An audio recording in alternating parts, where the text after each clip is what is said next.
Let's get this party started!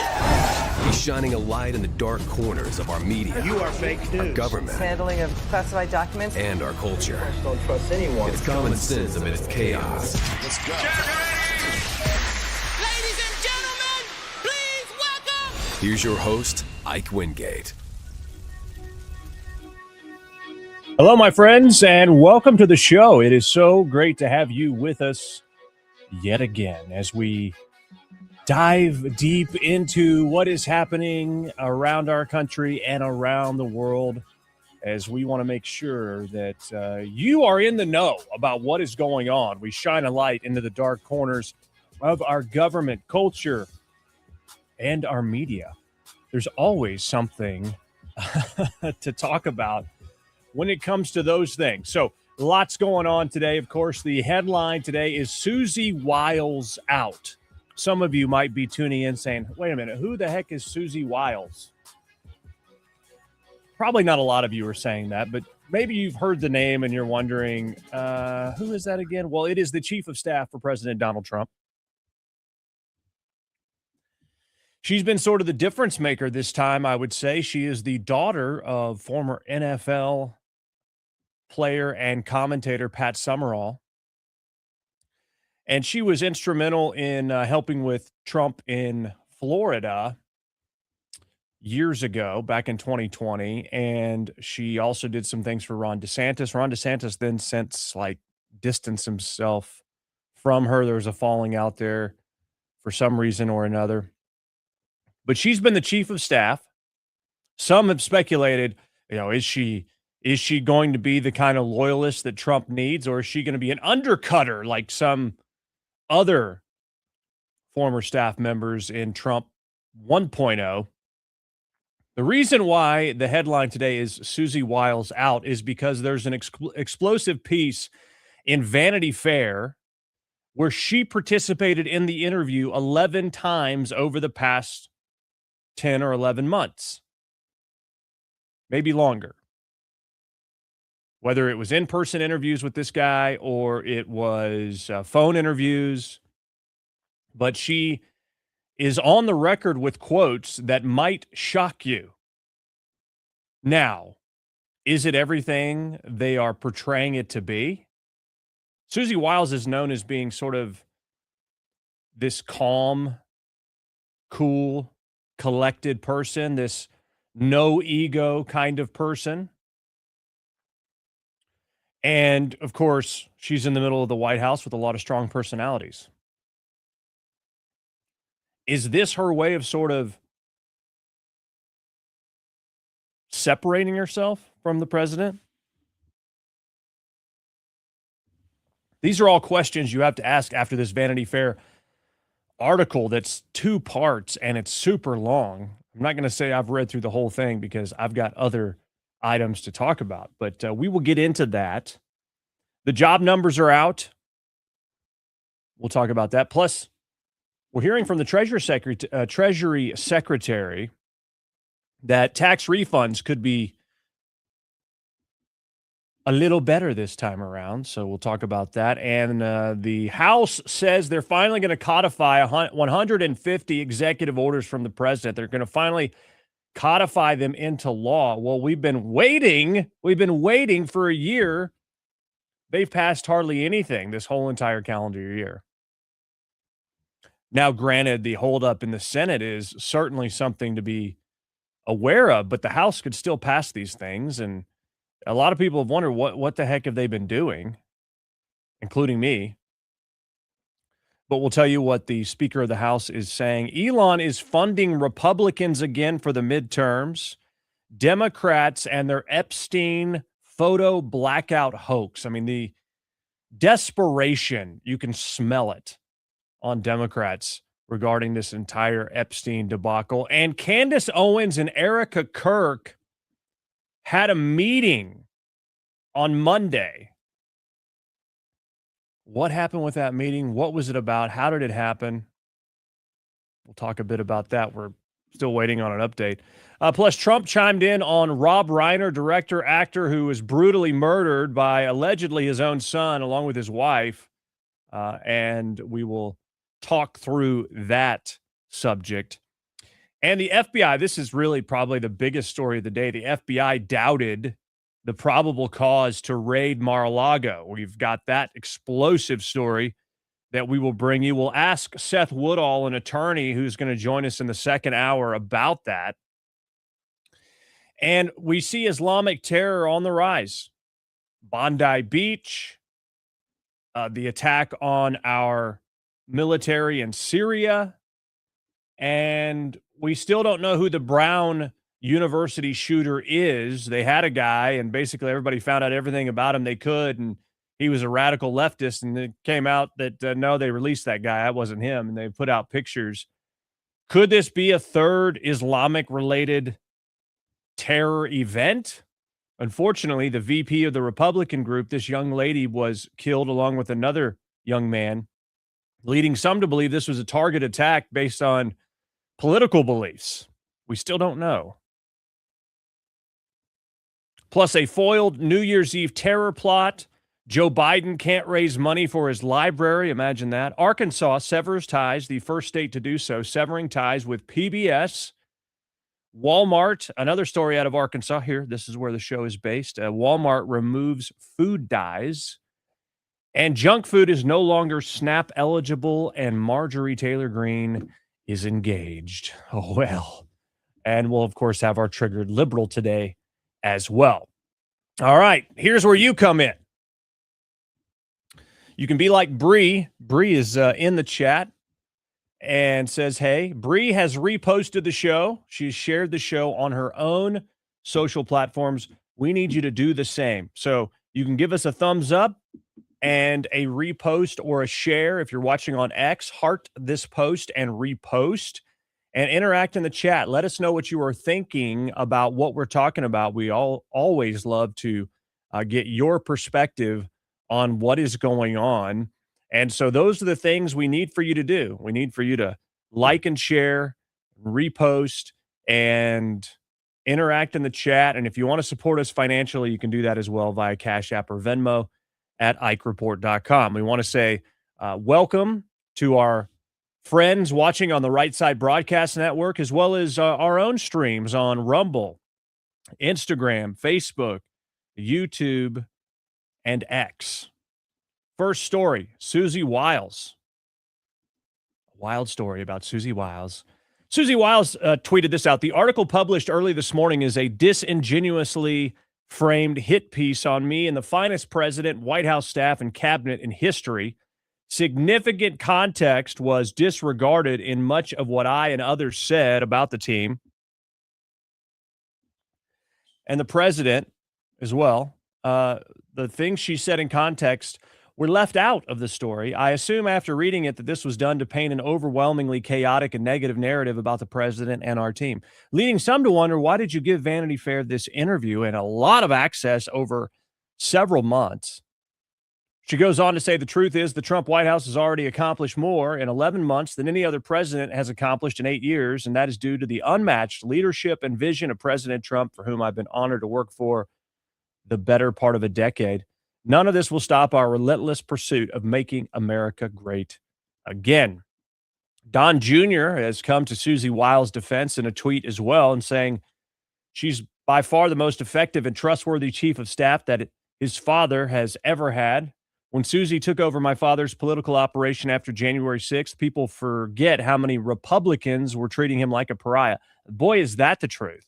That's when you really saw the true colors of folks, was after January 6th. It was just inconvenient to support Donald Trump at that point, but not for Susie Wiles. Countless operatives, he says, consultants and elected Republicans thought my dad's political career was over and wanted nothing to do with him. They attacked him ruthlessly and predicted he would lose if he ran for office in 2024. But not Susie. She was a loyal fighter for him from the moment she came on board, when things were tough and other supposed friends left my dad like a bunch of rats. Susie stood by his side and worked her tail off every day to rebuild his political operation and ensure that his comeback in 2024 would be successful. When others cowered, she stood strong. One of the things I've appreciated about Susie is how she's never tried to subvert my father's America First policy agenda. She's an honest broker who only cares about executing my dad's wishes on policy, which is much different than how things were in his first term when countless staffers thought it was their job to rein in Trump. And he goes on and on and on. I'm not going to read the whole thing. I've read too much already. But this is the piece. This is not it. This is J.D. Vance talking about the piece. But the headline is Susie Wiles, J.D. Vance, and the Junkyard Dogs, the White House Chief of Staff on Trump's second term, part 1 of 2. So it goes through this timeline, but some of the notable quotes are that J.D. Vance is a conspiracy theorist and that President Trump has an alcoholic's demeanor or behaves like an alcoholic is what she said. Now, an alcoholic's personality. That's the direct quote from Susie Wiles. And that J.D. Vance has been a conspiracy theorist for a decade. Now, I'm going to key in on, you got all these people that are singing her praises that are interviewed, Rubio being among those. And the quote about the alcoholic, okay, is somewhere down here. Basically, she does talk about how President Trump has yelled at her, and she sort of said, hey, look, if you want someone who's going to do, tell you what you want to hear, that's fine. That's not me. But if you want someone who's going to win, I'm your gal, basically. And after that, they've been on great terms. So it's clear that Donald Trump respects people that are willing to stand up and know what they believe and, aren't afraid to say it. She talked about her father, Pat Summerall, being an alcoholic. He was sober for 21 years prior to his death, but she learned how to live with an alcoholic. Summerall was an absentee father. Wiles helped her mother stage interventions to get him into treatment. She said, quote, alcoholism does bad things to relationship, and so it was with my dad and me.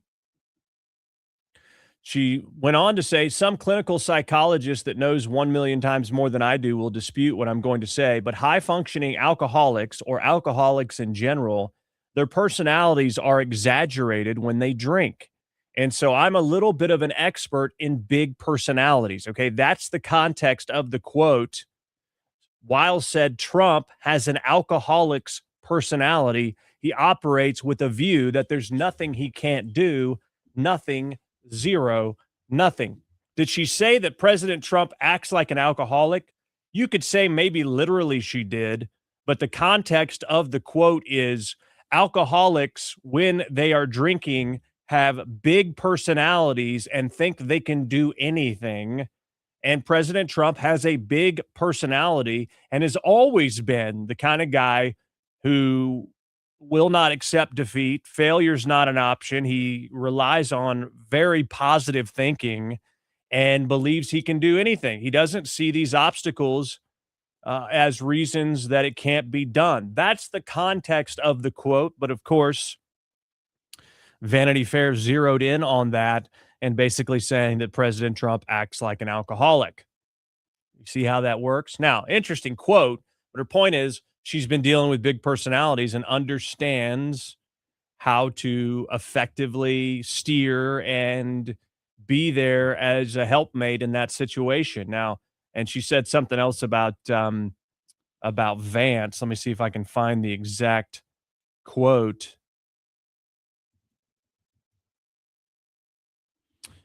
We often spoke on Sundays after church, blah, blah, blah, blah, blah. One time we spoke while Wiles was doing her laundry in her Washington, D.C. rental. She told me Vance's conversion from never Trumper to MAGA acolyte, she said, has been sort of political. The vice president, she added, has been a conspiracy theorist for a decade. Okay, that is just the quote out of context.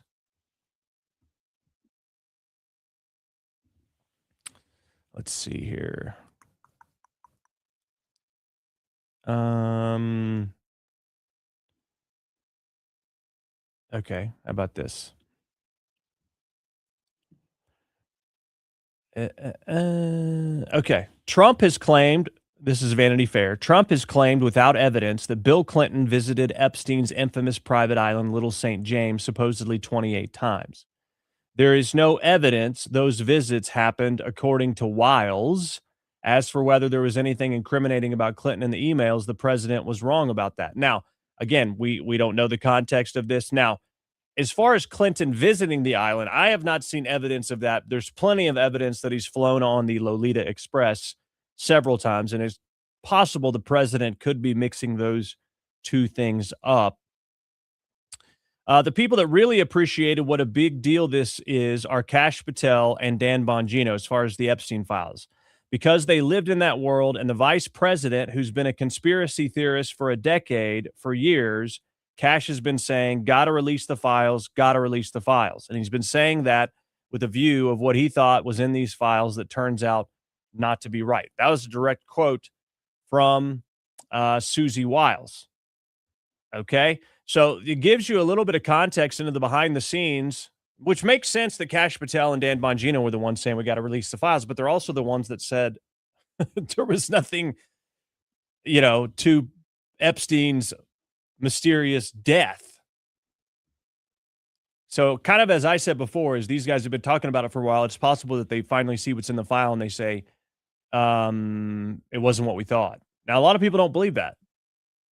A lot of people are like, oh, well, they're now, they're covering for somebody. Is anything possible? Yes. Anything's possible. It just depends on whether or not you trust Bongino or Kash Patel. Dan Bongino is rumored to be leaving potentially at the end of the year, first of 2026. Maybe he's had enough. Maybe he's realized the system is just, it's too hard to change. I don't know. Or maybe the people he's working with are sabotaging. I really don't know. But those are things that are being put out there. So here's the interesting thing, is Susie Wiles is out there saying things that contradict what the president has said. Even though she, as I read at the top of the show, went in through that, it's out of context and they're not really, giving us the whole story and blah, blah, blah. Is this going to spell the end for Susie Wiles, this Vanity Fair article? I doubt it does, but it certainly, I think, for the president would give him a little bit of question in his mind. Can I truly trust Susie Wiles because she said these things? Or President Trump may just say, I don't even care. I don't believe Vanity Fair. I believe Susie Wiles. But certainly she has said some things. We will see, because this article is super long. It's going to take a while for people to get through it. And so after they absorb this and extract some of these quotes and they read it for what it is, are they going to have some questions for Susie Wiles? Well, the vice president was asked specifically about this conspiracy theorist quote, and here's what he said. From the Washington Post, it's good to see you. Good to see you too. Merry Christmas. Thank you. Same to you. Unfortunately, I have to ask a bit of an off-topic question from affordability because news events do intervene, and that is the interviews that White House Chief of Staff Susie Wiles gave to Vanity Fair, in which she's quoted as referring to you as, excuse me, and again, not my words, sir, but a conspiracy theorist of a decade, and described your transformation from someone who once opposed President Trump to now his vice president as an act of political expediency. And I'd like to give you the chance to respond to that, sir. Well, first of all, if Susie, I'll trust what you said. I haven't looked at the article. I of course have heard about it, but conspiracy theorist. Sometimes I am a conspiracy theorist, but I only believe in the conspiracy theories that are true. Yeah. Right? I mean, can we get an amen out there? We're all, conspiracy theorists. Well, it turns out most of them have been true. And except for whatever Candace Owens says. By the way, Susie and I have joked in private and in public about that for a long time. For example, I believed in the crazy conspiracy theory back in 2020 that it was stupid to mask 3-year-olds at the height of the COVID pandemic, that we should actually let them develop some language skills. I believe. What a conspiracy, right? What a tinfoil hat kind of thing to believe, huh? In this crazy conspiracy theory that the media and the government were covering up the fact that Joe Biden was clearly unable to do the job. We all saw it. We talked about it. The media ran cover. The Democrats lied. It's a big conspiracy. The president's fine. You guys are just looking for something to be upset about. We got some amens coming in. Yanni on YouTube. BC Jazz over on Rumble. Amen on the conspiracy theories. And I believed in the conspiracy theory that Joe Biden was trying to throw his political opponents in jail rather than win an argument against his political opponents. So, yeah, that is more true today than ever. We're going to show you that. At least on some of these conspiracy theories, it turns out that a conspiracy theory is just something that was true 6 months before the media admitted it. And that's my understanding. Hey, yeah, it's a great way to characterize now, look, it. I do want to say something about Susie, though, because, again, having not read this article, Susie is a person I've come to know very, very well. And, a lot of you probably ask yourself, what is it like behind the scenes? What's going on actually behind the scenes of the Trump administration? And I'll tell you, the president is exactly in private who he is in public. Like, I'll tell you a little story. Maybe a week or so ago, I walk into the Oval Office and Marco and I are sitting there talking with the president about something. He says, stop. And he looks at our shoes and says, you guys have terrible shoes. So he goes and gets a shoe catalog. And remember, this is the Christmas season, so the president's got some holiday cheer. He goes and gets a shoe catalog and gets his favorite shoes and orders like 4 pairs of shoes for me and 4 pairs of shoes for Marco, because he's like, we need our vice president or secretary of state to look their very best. And, then we went back to talking about whatever major, international issue we were talking about. Again, he is exactly in private who he is in public. That's not true of most people in Washington, D.C. It's not. And I've seen so many people who will say one thing to the president's face, Democrats and Republicans, and then will do the exact opposite behind the scenes. You know why I really, you know what they are, and a traitor. Why I really love Susie Wiles, because Susie is who she is in the president's presence. She's the same exact person when the president isn't around. I've never seen Susie Wiles say something to the president and then go and counteract him or subvert his will behind the scenes. And that's what you want in a staffer. Because as much as I love Susie, the American people didn't elect any staffer. They elected the president of the United States. And what you want. That's right. And that's what a lot of people don't get is, no, we know better. Well, no, the people who elected this guy, if they get out of his freaking way, especially these judges, things would, be far more productive. And what you want in a staffer is a person who understands they are there to effectuate the will of the American people, and they're there to follow the orders of the duly elected commander-in-chief of the United States. And Susie Wiles, we have our disagreements. We agree on much more than we disagree, but I've never seen her be disloyal to the president of the United States, and that makes her the best White House chief of staff that I think the president could ask for. All right, so there you have it from the mouth of J.D. Vance. They don't agree on everything, but he says she's loyal. So we'll see how this article plays out. Interesting, though, that you sort of get a little bit of the dynamic behind the scenes. Like, just for example, with the Epstein files, J.D. Vance, J.D. Vance is keyed in on what people want because he's in the middle of it. Charlie Kirk was great about that, and he was an advisor in that sense. Kash Patel, Dan Bongino, also sort of in there on the, the finger on the pulse of what the base wants. And so, of course, Susie Wiles is probably more in a dignified,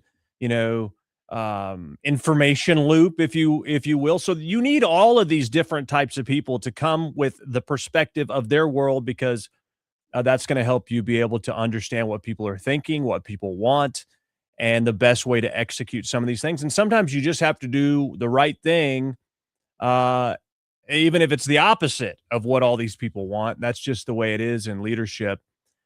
So you saw this in the first Trump administration, where they didn't hire the right people, and they basically didn't like how the president was doing things because it wasn't the way it's always been done. And so, you had this dissent that was sowed, this discord sowed internally, and then they, would be found out and fired, and then they would trash the president. It happened with several staffers. And so it hasn't happened really much at all with this new Trump administration. It's very buttoned up, tight, loyal, and effective. And so this is a sort of a newer phenomenon we're seeing with this administration. I don't know that it's actually anything. It's just, this is the first time we've seen someone go on the record and out of context being misconstrued to, say potentially some negative things. BC Jazz says the mainstream media is always looking for ways to insert distrust within the present administration. You're exactly right about that. So we'll see how this plays out. We'll see how this plays out. Of course, the Trump administration continues to get wins. 64,000 new jobs in the latest jobs report. Wages are up. In November for the big jobs report. The only thing is, it's not Friday. Here we go. November's number comes in at 64,000. 64,000 on non-farm. And if we look at average hourly earnings, they are up 0.1% year over year, up 3.5. Yes. All right. So you got good, decent jobs numbers, I would say, but unemployment, though, is technically ticking up overall. People say, well, it ain't that good if unemployment's ticking up. But here's the real story. Federal employment is at its lowest level since 2014. So, yeah, there are some people that were working for the federal government that are without a job right now, and they are part of the unemployment numbers. So I'm telling you, this is quantity. This is quality over quantity. When I say quality, we don't have a productive capitalist system when our federal government employs so many people. And I will take the negative numbers, whatever they may be, even though we still have jobs being added, but they're being added to the right place, the private sector, not the public sector. And so look at the federal employment numbers. They have just continually dropped since President Trump got in office, and a huge drop after those, those periods for the severance dropped off after September.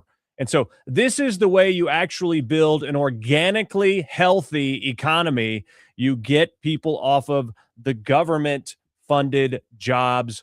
You bring manufacturing back. You stimulate the economy naturally, and that is how you do it. And President Trump has laid the groundwork for all of those things. And, Democrats are trying to key on this affordability thing, which actually the numbers are the average American has $1,000 more this time, now versus this time last year. Now, it may not feel like that in every aspect, and I totally get that. The idea of prices coming down, typically that just doesn't happen unless there are, fluctuating price, industries, certain food items, gas, obviously. But we know that gas continues to come down, and that affects everything. So we should expect to continually see improvements economically and personally economically as time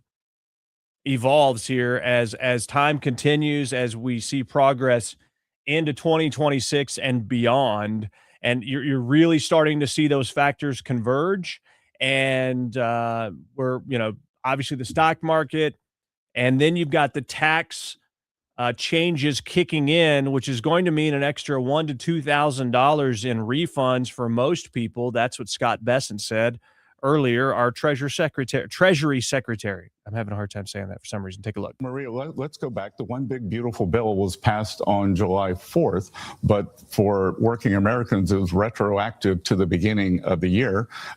Most taxpayers did not change their withholding. So as a result, we're going to see very substantial 100 to 150 billion of refunds in the first quarter go directly to Americans' pockets. So the sooner they file, the sooner they'll get them. Our estimate is it could be 1,000, 2,000 per household, depending on the number of workers. Wow, that is a big deal. So, Secretary, you've talked about this additional money from the tax code that we're getting. You talked about the impact of the big, beautiful bill. It sounds like you think we're going to get a real economic boost for the macro story in the first or second quarter. Is that what you're saying? Yes, I think it's going to.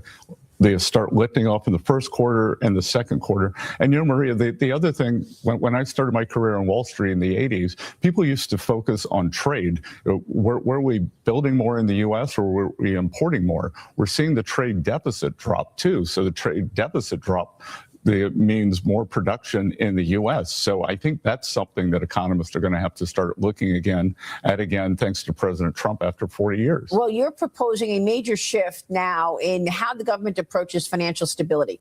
Yeah, so that trade deficit is huge, and you're not hearing it talked about much. We talked about it last week, but the fact that we are now exporting more, and there's not this off balance where we're buying their stuff, but they're not buying ours. Okay, so President Trump is shifting that, and that's not something that happens overnight. Again, the guy hasn't even been in office for a year. I see this idiot in the chats, we knew nothing, saying, I don't know what I'm talking about. That's completely wrong. Where did you get your degree in economics? Well, you don't have to have a degree in economics to know how the economy works or how to be successful, okay? And so I've done it. I've operated a B2B business for a long time, founded the company, built it up, and sold it for a lot of money because through God's grace, I knew what I was doing and worked hard, and I understand how economics works. I understand how incentivizing works. I understand how removing regulation works. But you stay in your mom's basement and have a good time. All right. So I always love, fighting with a dumb troll. Now, codifying these executive orders is a huge part of what needs to happen. Otherwise, someone will just undo all these executive orders the next time they're in office if it's a Democrat.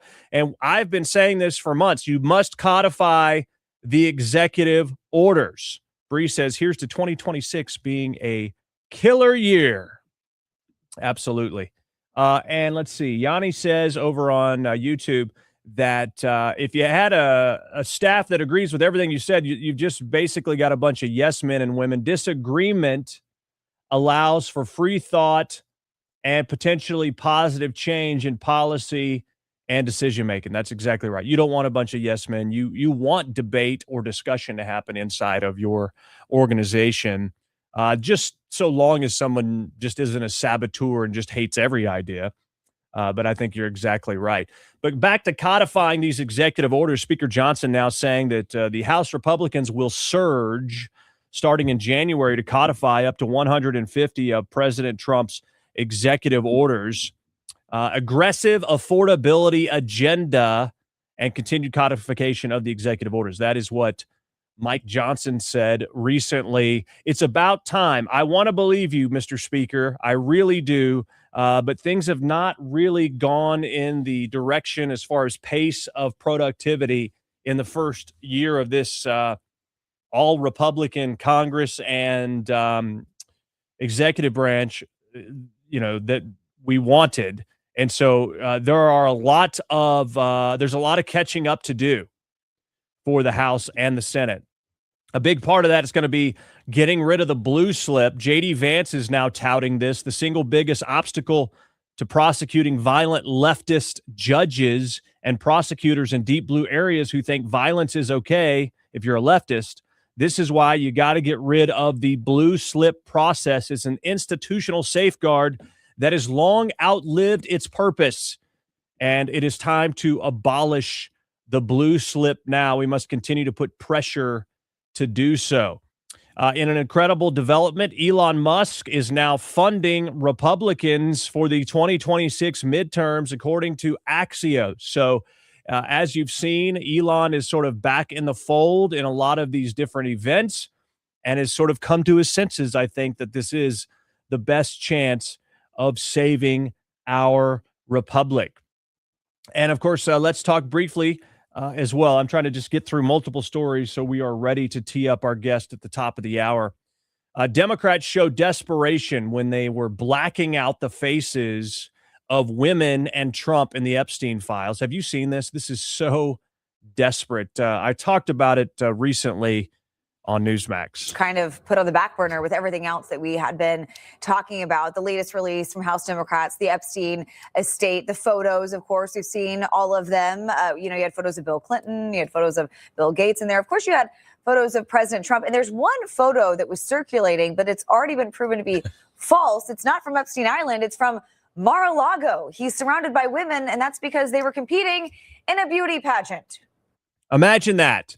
So they took a photo of Trump with beauty pageant contestants, which, by the way, he ran multiple beauty pageants. Back in my radio days, I emceed some of these pageants, and there were pictures taken. Does that mean I went to Epstein Island? It absolutely does not. Which we know that Donald Trump had a long history with beauty pageants. There's nothing wrong. They blurred their faces, didn't need to. They're not victims. They were just competing in a beauty pageant. I believe it was Miss Hawaiian Tropic. Yeah, imagine that. A guy who, runs these beauty pageants would be taking pictures with the contestants. I saw someone on the internet actually do a meme of this with the Golden Girls and Donald Trump with their faces blurred out and said, "Is this how it works when you're perpetrating a hoax?" So that's about that's about how much sense it actually makes when you blur someone out. Just like they did in the selective redactions of that email that we already had. So Democrats have discovered, or maybe they've just revealed to us, the art of deception that they are deploying inside these files that they're preying off of and hoping that uneducated or uninformed people will just jump to the worst conclusion possible. But when you see the side by side, you realize this is nothing more than a doctored photo, and it's ridiculous. They wanted people to jump to conclusions, right? By blurring the faces, people automatically think, oh, they must be victims. They got hours of coverage on it on the liberal networks before they got corrected. They got what they wanted. All right. Ike, Daniel, thanks for joining us today. All right, so here's the, you saw the photo in the video. Here's the Golden Girls version. Is this how it works? Oh, no, the Epstein files. What was Trump doing with those older ladies? Which, by the way, side note, you think about, if you realize how old the Golden Girls were during the Golden Girls, they weren't that old. We're talking like 50s for some of them, maybe even 40s for some of them. I don't know. People look younger these days. I don't know. But nonetheless, that's how ridiculous this whole thing is. Ridiculous. All right. I was going to take a break here, but we're running behind, so I'm going to skip the break and keep going. And we will take a break in a few minutes before Seth Woodall joins us, an attorney who joins us on the show regularly to give us insight on what's going on. And so we want to make sure we're ready for him when that happens. Candace Owens and Erika Kirk had a meeting on Monday. Erika Kirk tweeted out, "Candace Owens and I are meeting for a private in-person discussion. Candace and I have agreed that public discussions, live streams, and tweets are on hold until after this meeting. I look forward to a productive conversation." Shortly after that, Candace Owens putting this tweet out. Oh, no, that's not Candace's tweet. This is after the meeting. "Had a very productive conversation with real Candace O." That's Erika Kirk's tweet. "More to come from both of us. Looking forward to AmFest this week. Time to get back to work." And you have Candace Owens says the meeting with Erika Kirk lasted for over 4 hours, says the meeting was extremely productive. Here's the actual tweet. "I think we both feel this meeting should have taken place a lot earlier than it did. We agreed much more than I had anticipated. Of course, we also disagreed on various points and people as well. Most importantly, we were able to share intel and clarify intent. I will, of course, have a full rundown for you all tomorrow as I'm currently exhausted, but I wanted to quickly let you guys know that absolutely nothing was held back, and the immediate result was tensions were thawed. Okay, well, we can hope that's the case. I think Erika Kirk could have just potentially saved Candace Owens' career by initiating this meeting, because the place Candace was heading, where all credibility was being shot, and she had, I would say, no future. She may still have no future, and people say, "Well, what? Our views are up and all this stuff." Yeah, but once this trial is televised and all that, Candace Owens and her credibility will be completely decimated, and she will have nothing left. But Candace has a chance here to start walking back some of these things that she's been saying and realign herself in the lane of, hey, I want answers, but I'm not a freaking nut job. She can do that. I don't know if she will. I think the odds are she's way too far gone. But we will see. We will see what came out of this. I think I guess I'm glad they met. Charlie wrote this book, Stop in the Name of God, about observing the Sabbath, taking a day every week to unwind, disconnect, etc. And Erika Kirk has been making the rounds in media talking about that book. She did a town hall, I believe it was with ABC, and very emotional, very tough questions. ABC allowed some inappropriate questions. The guy who was asking, the last person that Charlie Kirk ever talked to, that guy was up there and asked her basically to condemn President Trump's speech about things, something freaking ridiculous. It had nothing to do with the, actual topic at hand. And by the way, the guy didn't even say sorry for your loss. I mean, so it was a bit of a hit job in some ways, but Erika Kirk, I thought, handled it really well. Now, Rob Reiner, actor, director, and his wife murdered on Sunday night, and the allegation is their son is the one that murdered them with a knife. Now, Rob Reiner, he's definitely a raging liberal. And President Trump put out this Truth Social post that really upset a lot of people. Hold on. I can't let this go. Pam, what was Candace right about? Pam says Candace was 1,000% right. About what? Pam says, I literally can't believe you are discounting her. Tyler Robinson was not the killer, and everyone who accepts that narrative is ignorant. Well, then provide some actual proof, Pam. I respectfully disagree with you, but I'm not ignorant. I'm not sitting here saying Tyler Robinson acted alone. I've never said that. But until the evidence is actually revealed, because unless you work for the Utah law enforcement or the FBI, you don't know. You don't know any of it. None of us do. So until the evidence is actually presented, I can't say whether Tyler Robinson acted alone or not. No one can. And Candace being right, what was she right about? She doesn't like the way a guy responded after the event. Mikey McCoy getting on his phone and walking away in the manner that he did explains nothing. It's more far-fetched to say that he was in on it and calling someone saying like, yeah, we just did it, or he just knew it was going to happen, so he's just totally calm. I've watched the response after Charlie Kirk was shot. I've seen the various angles that show that bullet stayed in his body. The biggest question that I would grant credibility to is, how did a 30-06 round do that and stay in his body? Those are reasonable questions, and if we have actual more information on it, then that would help illuminate it. But the information they have may also say, wait a minute, that's impossible once you have the autopsy report. We don't know that, though. And there are plenty of experts, for just as many of experts say it could never be a 30-06 round. There are plenty of other experts that say, actually, I've seen bullets do some crazy stuff. It depends on the round, depend on what it was. I've seen things like this happen. This is not out of the realm of possibility. So again, until we see actual evidence, until we see the autopsy, none of us can really say there's no way that happened or that didn't happen or whatever. But what else? What else is there? People wearing the same shirts, an Egyptian plane, and blah, blah, blah. That is just that. All that does is get clicks. So again, I ask you, what was what was Candace right about? All right. Pam says, watch the video closer of all Charlie's close security detail. People inside TPUSA were reaching out to Candace as well.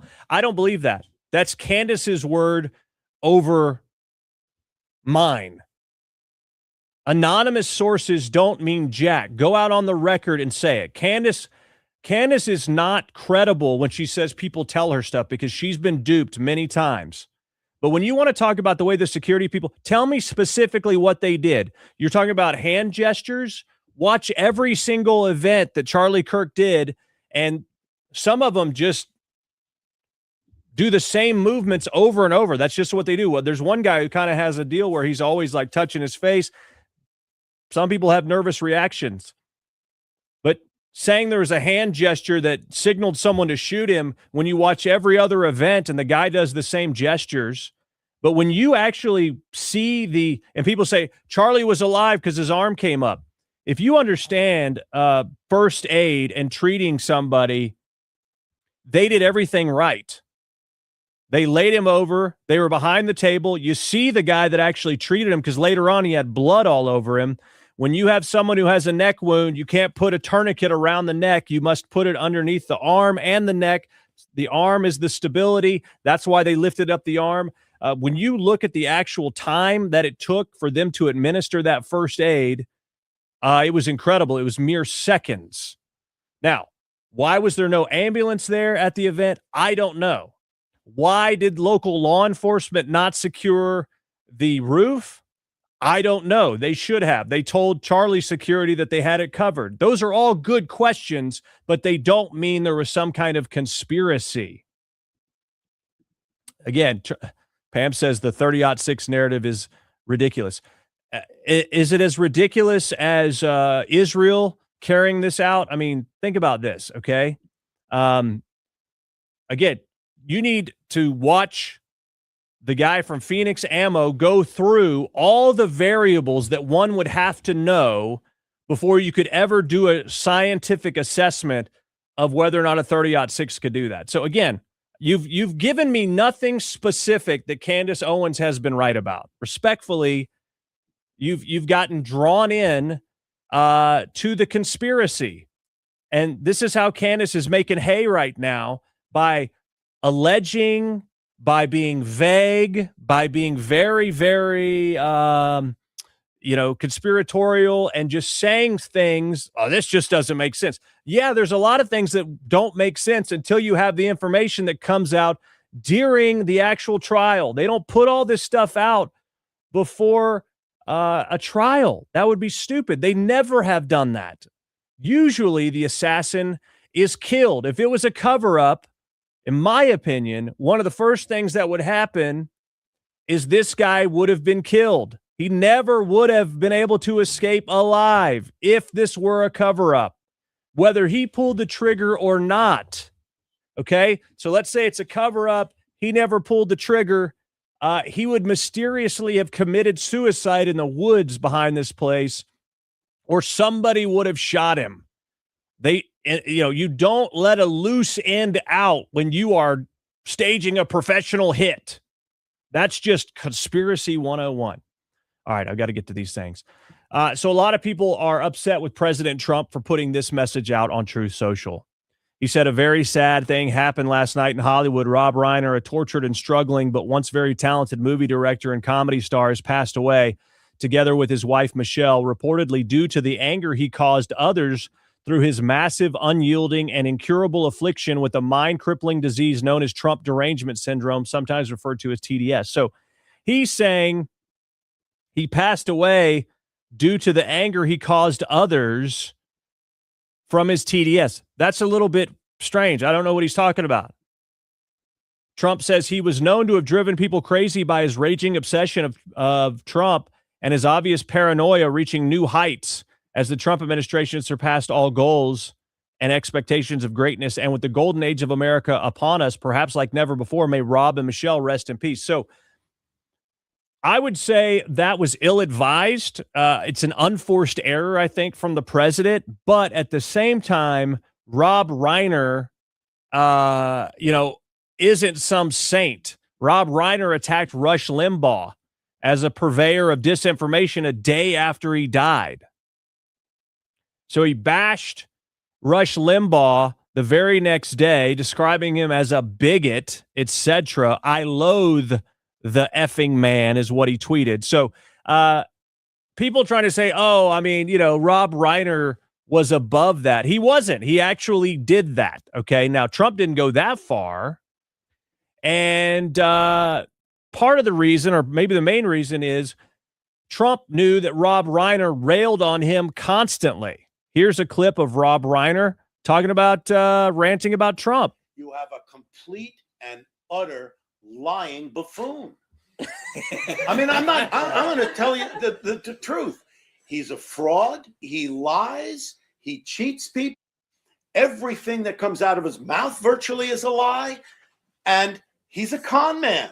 And if you look at what he's done with his career and how he's tricked people into things, it's abhorrent. I never liked George W. Bush, his policies, but I didn't hate the guy. I hate this man.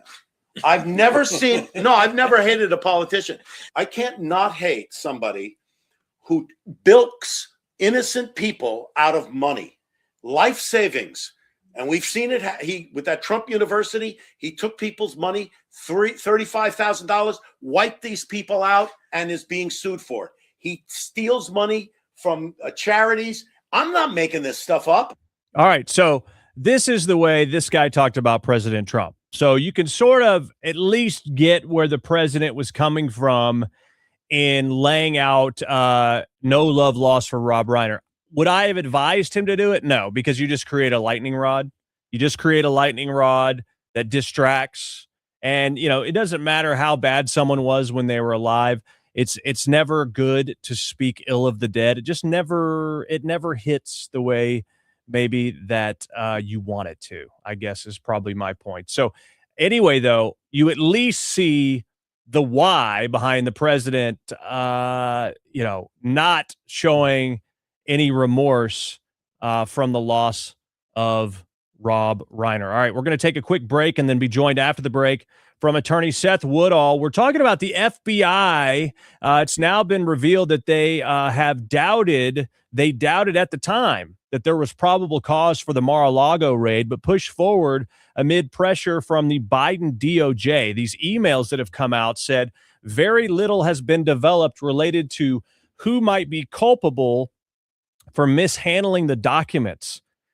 The FBI wrote, this is a Fox News exclusive, and you have the raid moving forward amid pressure from the Biden Justice Department, with an official saying he didn't, quote, give a damn about the optics of the search. So it seems it didn't matter how the search looked. It didn't matter whether or not there was probable cause.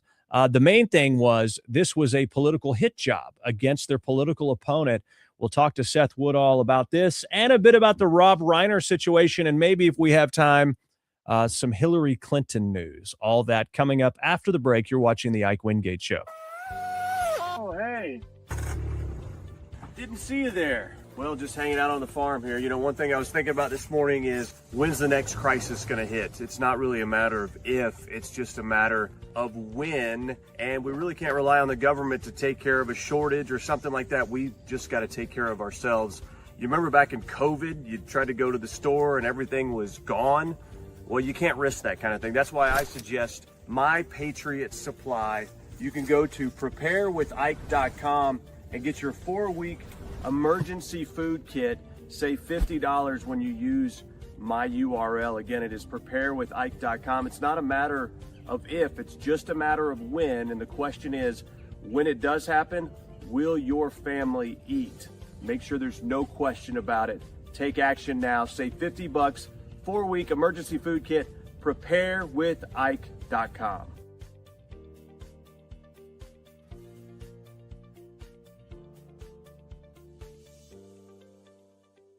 Fourscore and 7 years ago, there used to be men in this country. Now this country's full of a bunch of weenie men. You think about all the stuff that's in the water, plastics, microplastics, there's estrogen everywhere. In fact, compared to 100 years ago, men have half the testosterone that they used to.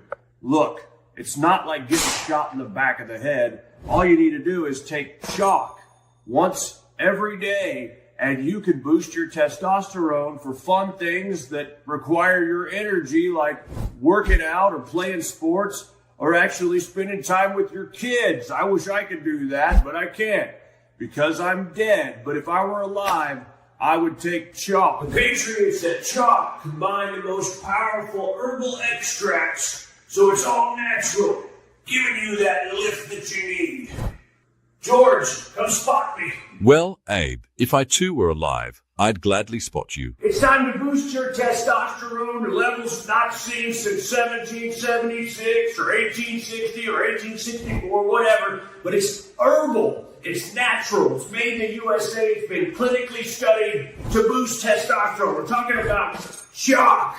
Okay? Stop being all weird with this trends and everything else. We didn't have that back in my day. We had real men. It's time to get boosted back to those levels when men were men and women were women and there wasn't anything in between. Right, Mary? Yes, Lincoln. That's right. Get chalk. IkeWingate.com.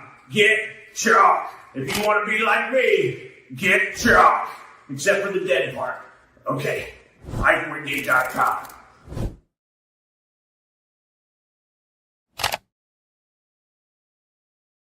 Hey there! Tired of watching your subscription costs climb higher and higher? With Q Broadcast, you get more for less. All your favorite channels and content bundled into one unbeatable package. No contracts, no hidden fees, just simple, affordable streaming. Say goodbye to overpriced services and hello to a new era of entertainment. This is streaming the way it should be. Q Broadcast, this changes everything.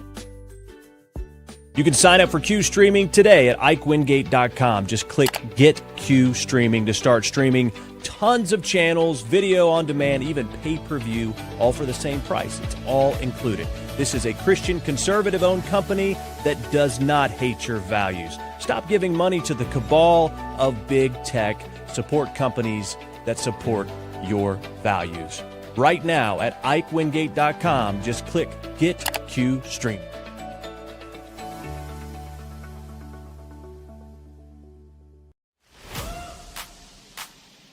He's the Rush Limbaugh for the next generation.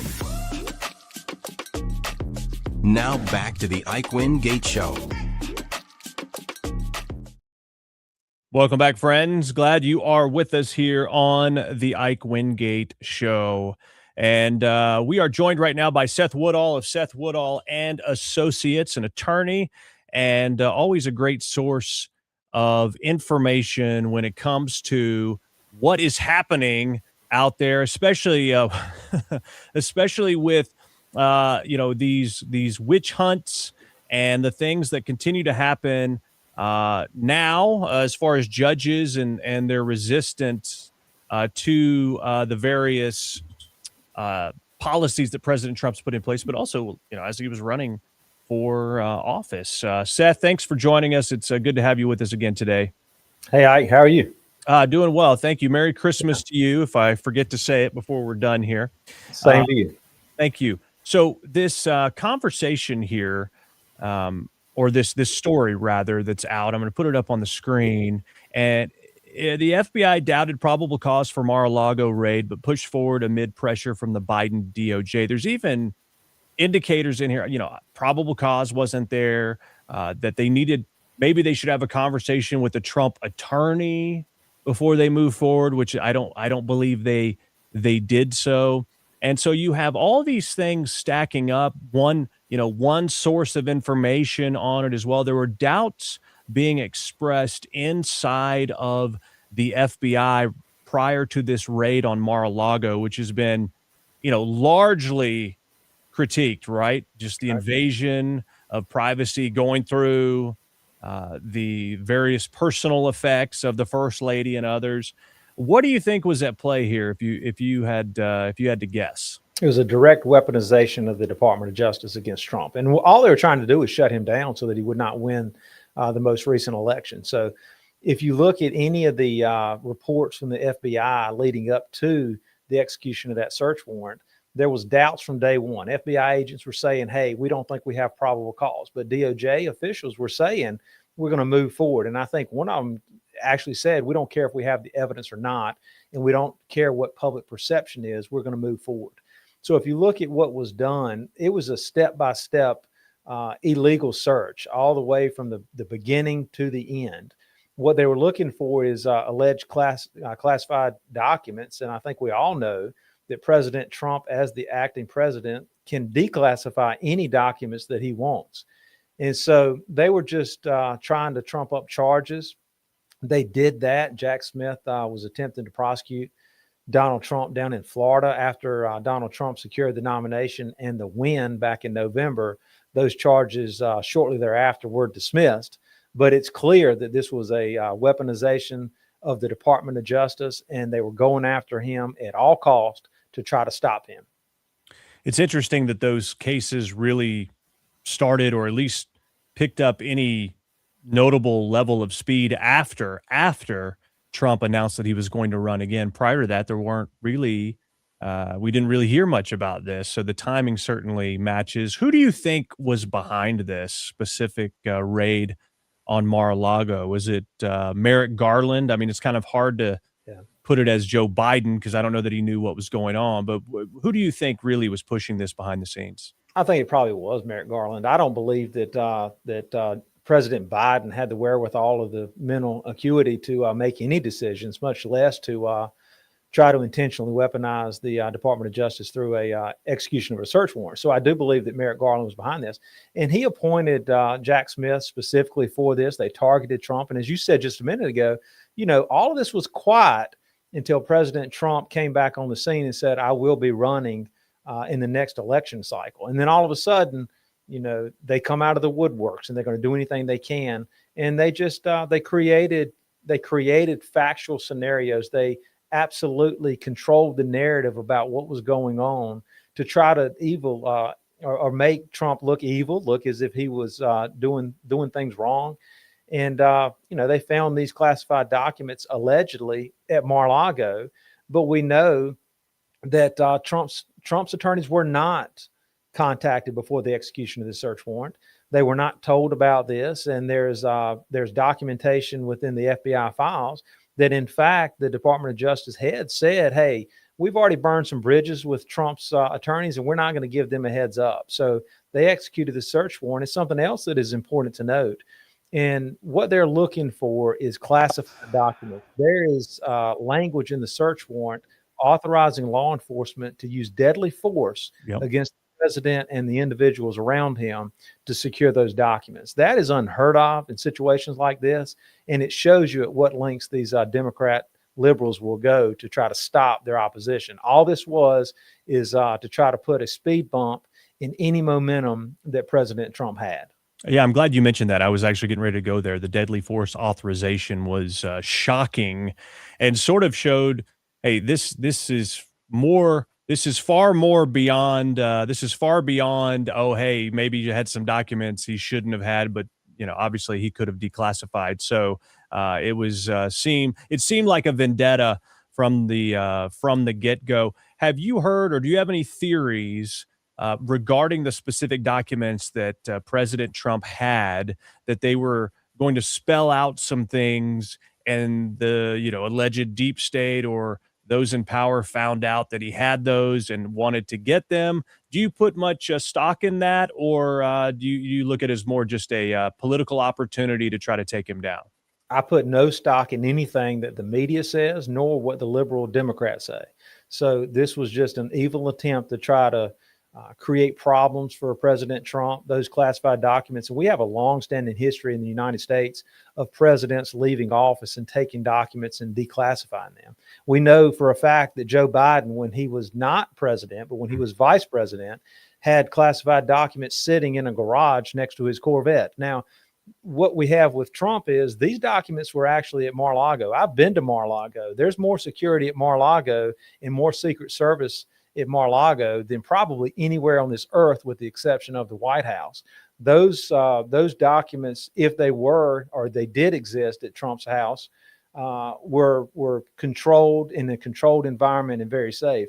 I put no stock in the idea that there's some deep state documents that was going to lead to some revelation to show how bad the Republicans were or anything that Trump had done. This is, again, shows that the liberal Democrats will stop at no end, including deadly force, to stop their opposition. Yeah, and it was interesting how they staged a lot of those photos, moved evidence around, the bathroom, and then took the photos. And so, again, one of these conspiracies that everyone said, oh, that didn't happen, we're seeing it come to light. A couple of other quick things here. Just declassified FBI documents revealing that Andrew McCabe throttled the investigation of the Clinton Foundation in 2016. Obviously, McCabe's wife was a Democrat strategist and did some stuff for the Clintons. This was denying field agents evidence from the Wiener laptop and wanted to avoid from headquarters. The line was, avoid creating any impression we are investigating the Clinton Foundation or the Clintons. And this new memo shows how the corruption probe into the Clinton Foundation was killed. We were told no by FBI headquarters. So I'm sure that's probably not a surprise to you, Seth. But the overall question here is, we're through maybe the discovery of evidence or documents in these burn bags or whatever. We're starting to see that the deep state was protecting its own. Do you think we actually get any accountability from a situation like this? What do you think happens? If we get any accountability, it's going to come with the current administration. It would have never happened before. We know that 10, 12, 15 years ago, that FBI was receiving tips that the then acting Secretary of State, Hillary Clinton, was engaged in soliciting money from foreign countries. Now, this is the acting Secretary of State, and she's taking money for her foundation and for her family from foreign countries.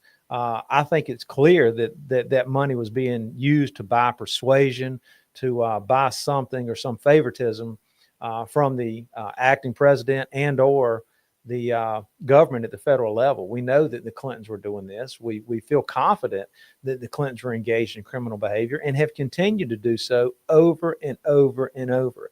If you looked at all of the allegations that have been made against the Clintons over the last 20 years, they're voluminous. I mean, there's no telling how many tips have come in of things that have happened, some of which are certainly not true, but some of which probably are and need to be looked into.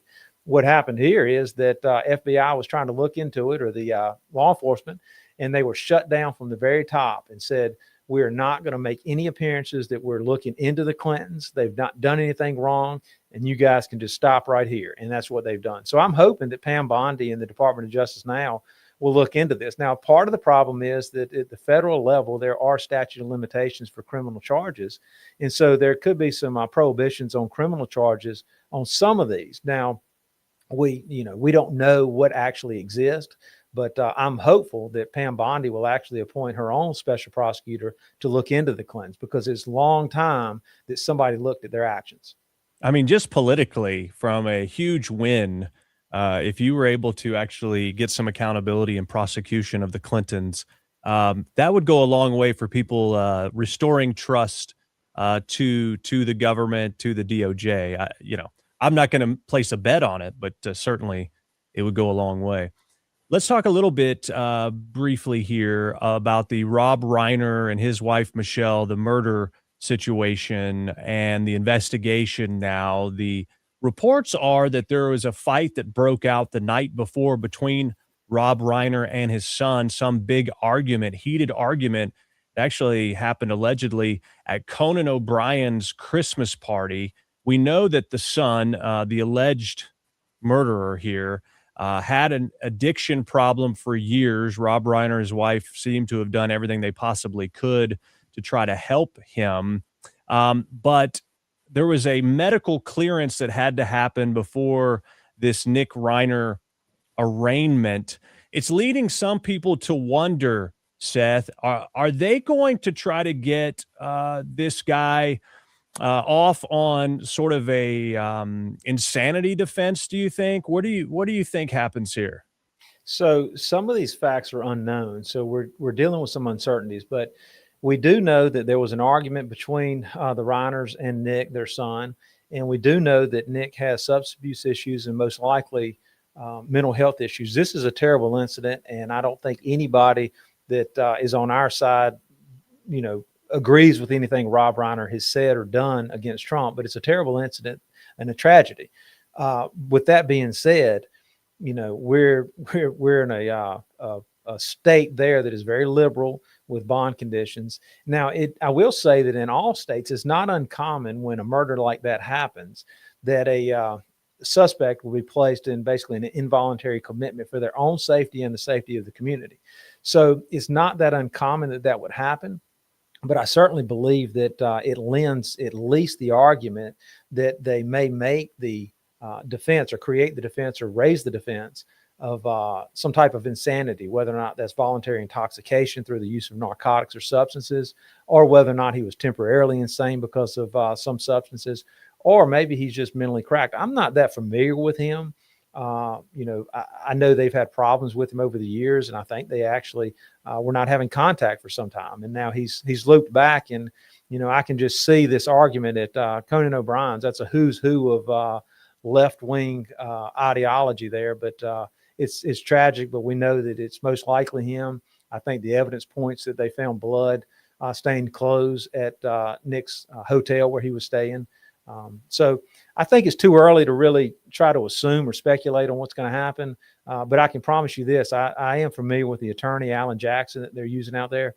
And he's going to come up with some crafty arguments, I promise. And we still don't know where the money's come for the retainer of Alan Jackson. But I wouldn't be surprised if they did not raise the defense of some type of insanity. Are you saying, you sort of mentioned it earlier, are you saying if Nick Reiner was high or something on drugs, that somehow that would play into some kind of defense that would, garner him less of a sentence? I mean, I've heard the insanity plea. I'm not familiar with, the defense of being high at the time. How does that work? So in some states, voluntary intoxication is a defense to specific intent crimes.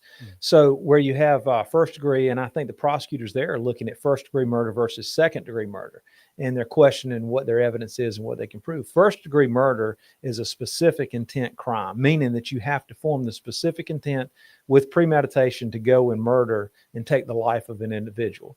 In the defense of voluntary intoxication, if you are voluntarily or involuntarily intoxicated to the extent that you have lost all inhibition and ability to control your own mind, there's the idea or legal theory that you did not have the ability to form the specific intent to commit the crime. So that doesn't mean that you're not culpable of something lesser that is a strict liability crime, meaning that your intent doesn't matter, like the second degree murder of just killing a human being with malice or recklessness or negligence. So yeah, the voluntary intoxication defense is allowed in some states, and basically it's just the argument that you don't have the ability in your mind to form the specific intent to do a certain action. And in murder, it would be to premeditate and actually carry out the plan. Interesting. Okay. Well, we always learn something every time from Seth Woodall. Thank you so much for joining us here today, sir. Seth Woodall of Seth Woodall and Associates. And we look forward to always, to talking to you again soon. And if we don't talk to you, like I said, Merry Christmas, Happy New Year, sir. All right. Thanks, Ike. Thank you.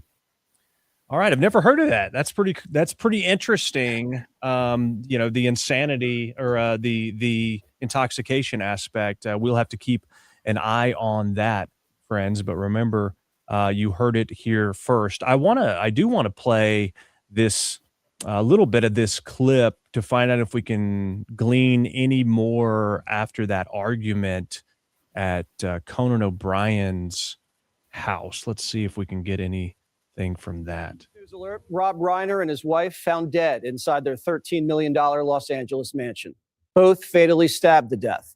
Their son, Nick Reiner, was immediately a suspect, was arrested, and now is on suicide watch. Rob Reiner leaves behind a legacy. The actor and director was a fixture in Hollywood for decades. $26,000 worth of sides? Okay, I don't want to get any more of the, let's see here. Masseuse arrived. She repeatedly knocked and rang the bell before realizing something was wrong. All right, so Rob Reiner schedules a massage. The masseuse goes over there, knocks. He doesn't answer. She finds this odd. I believe she goes across the street to where his daughter lives. So she contacted Reiner's daughter, who lived across the street. When the daughter entered the home, she found both parents dead and called 911 and immediately identified a dangerous relative as a likely suspect, a tip that led to her brother, Nick. Rob Reiner and Nick had a heated argument the night before at Conan O'Brien's Christmas party. Reports say it was about Nick possibly being back on drugs and refusing yet another treatment. Quote, Nick was freaking everyone out, acting crazy, kept asking people if they were famous. Sources say Rob Reiner believed his son was deteriorating. Nick spent his life battling addiction, cocaine, heroin, pills. He was sent to rehab when he was just 15. By the time he was 22, he'd gone to rehab 17 times. Okay, so just a sad story all around. We will stay tuned to find out more about that. Police, though, are reporting that Nick Reiner was taken into custody without incident when he was actually taken into custody. And if you missed it, of course, a shooting at Brown University over the weekend in Rhode Island, and the search continues for this shooter. The FBI has released some photos. They aren't great photos as far as being able to tell what this person looked like. I really can't tell. I've gone back and forth with trying to, observe. He sort of looks like a white guy here. In other photos, it looks like maybe a black guy or something. And so I really don't know. I don't know. These aren't great pictures, but, they had a guy in custody. Turned out it wasn't him. Unfortunately for that guy, his life is probably not great right now because everyone thought it was this dude and went nuts on him. So I don't know how that got leaked. I mean, that's a major mistake.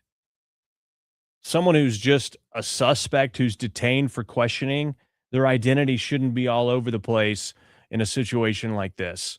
And so really harmful to that guy. Yeah, it's really odd. I'm not sure what's going on here. Now, unfortunately, 2 National Guardsmen from Iowa were killed in Syria by an ISIS terrorist. That happened as well, and just a really sad weekend as far as news goes. Some sad news now out of Iowa. An Iowa police chief revealing that his son is one of the soldiers who died in that ambush attack in Syria over the weekend.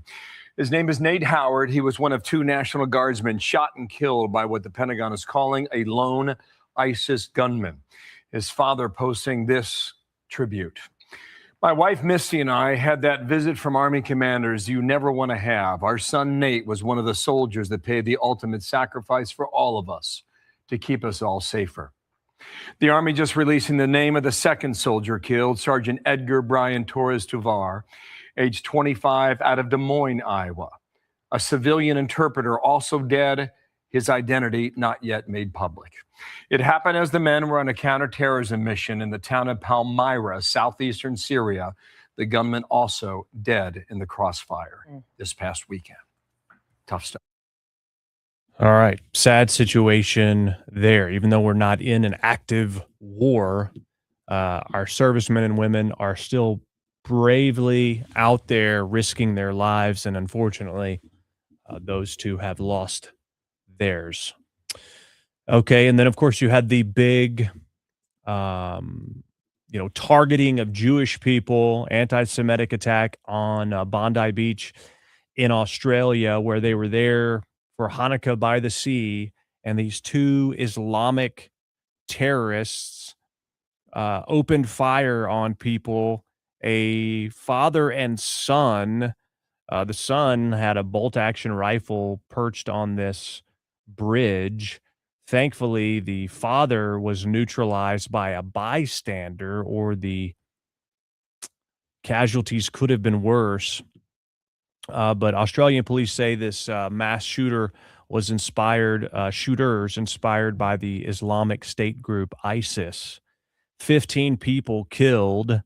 And I understand people say, people throw around this anti-Semitic word sometimes on things that, are probably not anti-Semitic. It's just someone doesn't like somebody or whatever. Same with, xenophobia or whatever.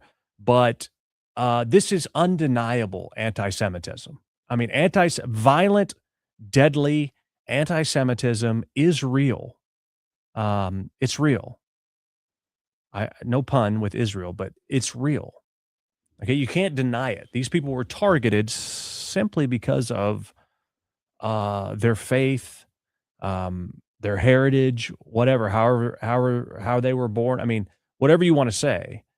Because they were Jewish, they were gunned down because they were at this Jewish celebration.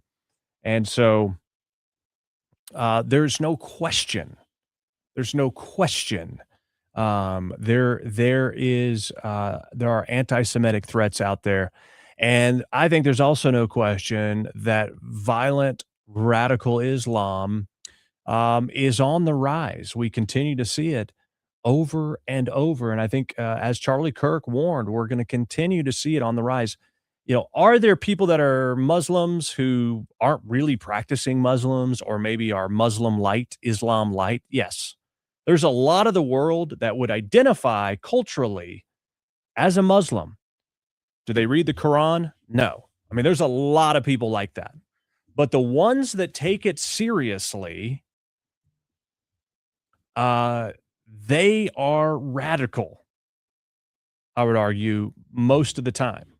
Okay, there's plenty of devout people that say, well, you can't trust, the writings over here, but you can trust this. I mean, if you're reading everything in its entirety, though, there's a lot of motivation to kill everybody else but Muslims. And so I believe this is generally not every Muslim. And again, like I said, there are a lot of people that say they're Muslim, but they are not really Muslim, I would argue. It's more of a cultural identity.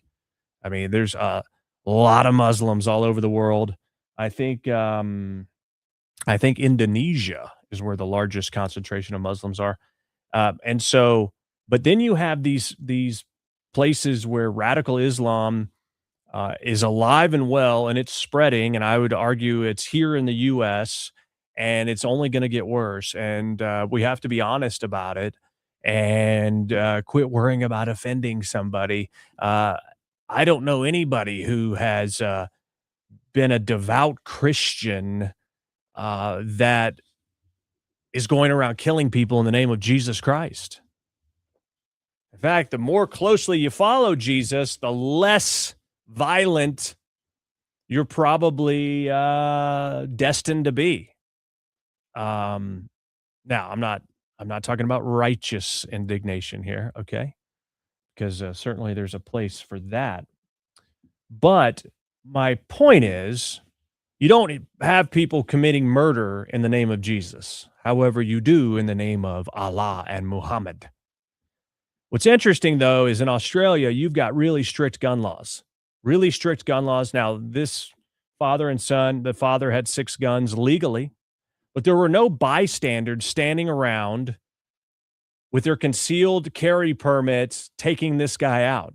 He was able to shoot for quite some time. Again, like I said, a lot longer if it weren't for one hero that took one of the guys down. And I believe he got shot, actually. Is alive, I believe. But the point is, strict gun laws.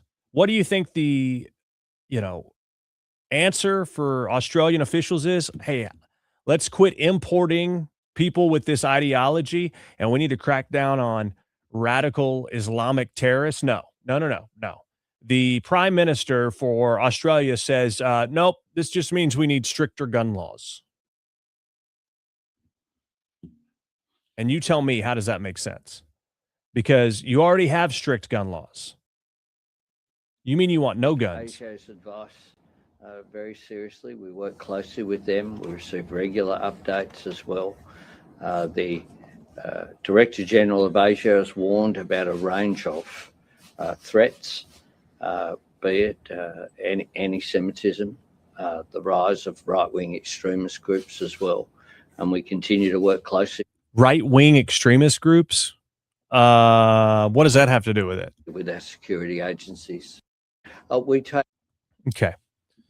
I don't know how that's relevant. You didn't see that there in that clip, but yes, they are advocating for now stricter gun laws after that. I'm telling you, if everybody there, or at least, I don't know, 10% of the people there were carrying to be able to defend themselves, it could have been far less catastrophic. And you would also have a deterrent. When people know, hey, there's a chance that these people are armed, the likelihood of trying something like this goes way down. All right. Thankfully, though, the FBI has foiled a credible terror plot planned for New Year's Eve. 4 members of a radical pro-Palestinian group were discovered to be plotting a New Year's Eve terror event. Breaking news, 10 minutes past the hour. This news happening out of Los Angeles. The FBI now reports that it's disrupted a planned New Year's Eve terror attack in Los Angeles. 4 suspects in custody. The FBI identifying them as members of a pro-Palestine extremist group. They're suspected of planning coordinated IED attacks targeting 5 different locations in Los Angeles. But based on the reporting now, that plot has been foiled. We will wait for more out of LA or out of Washington, D.C. for what the FBI has to say about that developing. All right. So that was in LA. So anyway, it's always good when they catch these people before they do something, right? All right, help us out right now. You can give this live a thumbs up on whatever platform you're watching on. So like, share, and subscribe on whatever platform you prefer. If you want to follow me on all the platforms, of course, you can go to IkeReport.com, IkeReport.com. That is where I have all our platforms there. You can also give to help us cover our costs here, help us cover our hard costs for the software and the hardware and all the things and the licenses that we have to maintain to be able to bring you this content. You can do so with a $5, $10, $20, $50,000 contribution, whatever it is, whatever you feel led to do this holiday season. You can give right now via Cash App or Venmo at IkeReport.com, IkeReport.com, Cash App or Venmo. Those links are there again at IkeReport.com. But please make sure you are at least liking, sharing, and subscribing to what we are doing here. Share this episode with somebody. You can look for me on Newsmax on Thursday at 10:30 a.m. Eastern time. 10:30 a.m. Eastern time. And, of course, Rob Reiner's son will be charged with murder and the death of his parents. He didn't appear in court because he had not been yet medically cleared to be transferred from the jail to the courthouse. I don't know. You would think they would prioritize it a little bit, but apparently not. All right, make sure you're following me on X. My username is on the bottom of the screen. It says follow at Ike Wingate, follow at Ike Wingate. And that is my username on X. I'm trying to get over 4,000 followers, and you can help me in that. I've been hovering just below 4,000 for months.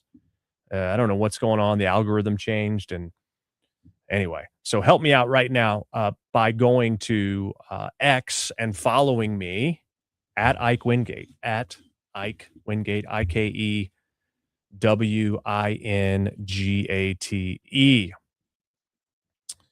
Okay. James says, greetings from Northern Ireland. I'm giving you a little bit of an Australian accent. Let's see. Irish. Greetings from Northern Ireland. Yes, top of the morning to you, eh? No? Right? Something like that. Okay. Well, thank you for joining us in Northern Ireland. Or huge in Northern Ireland. Yes, huge. That's Irish Trump. Let me tell you, top of the morning to you, okay? If you want to know the truth. Let's see. What else are you saying? Okay, let's see here. Pam is talking about this Charlie Kirk assassination based on what Candace Owens has been saying. Where's the blood splatter behind Charlie? The entire narrative is ridiculous. Everyone is eating it up. I'll be interested to hear about the meeting. Blood spatter behind Charlie. Why would there be blood spatter behind Charlie? Why would there be blood spatter behind? The bullet entered the neck. You see it create a temporary cavitation event where his neck, his entire body ballooned as it absorbed the initial impact of this bullet, and then it tumbled and flicked around inside of him. So there's no exit. Now, we've seen medical experts say that the wound, the entrance wound, and the way that it bled, where it hit, and what it indicated about the quick nature of his actual death, that blood spilling out indicated the absence of the body doing certain things. It's all very consistent. I don't remember exactly the explanation as to why, but it indicated maybe the heart had stopped. That's what it was, because of the way the blood came out. But I mean, it poured out. They laid him over. They dressed the wound. There were plenty of people with blood on them. You saw somebody make a phone call. You saw somebody hand keys over. I mean, when you're looking at something that's really strange and everybody's moving around, I mean, I get it. You're like, this is weird. But when you know why people are doing what they're doing, a lot of times it's like, okay, that makes sense. But when you know nothing about what they're doing, it's easy to jump to a lot of, well, it looks like this or it looks like that. I mean, remember how many people said that the microphone on his shirt exploded? You remember that? That's just utterly ridiculous. There is no evidence of that. You literally see the round. If you've seen the slowed down video, go watch Chris Martinson's video of this, where he has slowed it down. You literally see him absorb the round. His body gets much bigger. And so I don't know specifically what you're talking about. I don't know why there would be blood spatter behind him. I have no idea why that would need to be present and where that would come from, actually.